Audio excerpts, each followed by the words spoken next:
Mga kabikir, mag-steam ako ngayon ng banana cupcake gamit ang kaldero. Baka wala kayong steamer, kaldero ang lutuan natin. Madaling gawin lang mga kabikir, panoorin niyo ang video.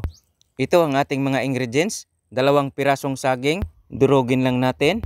Pagkatapos nating madurog, ilagay natin 1/2 cup brown sugar, 1 pirasong itlog, 1/2 cup water. Haluin lang ng konti. Pagkatapos nating mahalo, ilagay natin ang ating 1 cup third class flour, 1/2 teaspoon baking powder, 1/8 teaspoon baking soda.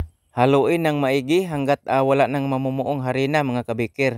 Pagka lumapot na, ilagay na natin sa ating lagayan. Ang ginawa kong cup, maliit lang ito mga kabikir. 1 tablespoon sa 1 cup. Sa pag-steam naman, nagpakulo ako ng tubig sa kaldero. Tapos pinalutang ko lang ang lagyan ko ng cupcake. Yung may siding mga kabikir para hindi mapasukan ng tubig. 10 minutes, naluto itong ating cupcake, banana cupcake.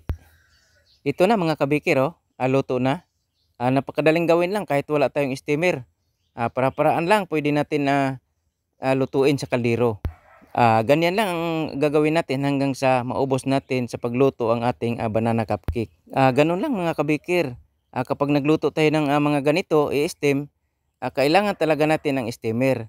Pero hindi ibig sabihin na pag wala tayong steamer, ay hindi tayo makapagluto ng ganitong cupcake. Ganon din sa oven. Pag magluto tayo ng tinapay, kailangan natin ng oven. Pero hindi rin ibig sabihin na kapag wala tayong oven, ay hindi tayo makapagluto ng tinapay. Makapagluto pa rin tayo mga kabikir gamit ang ibang paraan na hindi gumamit ng oven, ay hindi gumamit ng steamer. Mga kabikir, sana nagustuhan nyo ang recipe na isinare ko sa inyo ngayon. Itong banana cupcake na niluto natin sa kaldero. In-steam natin sa ating kaldero. At sana nakapagbigay ako sa inyo ng kunting ideya sa pag-steam natin gamit ang kaldero. Mga kabikir, abangan niyo pang iba ko pang mga recipe, mga simpleng recipe na pwede natin magamit sa negosyo, pwede rin sa pangmerinda mga kabikir.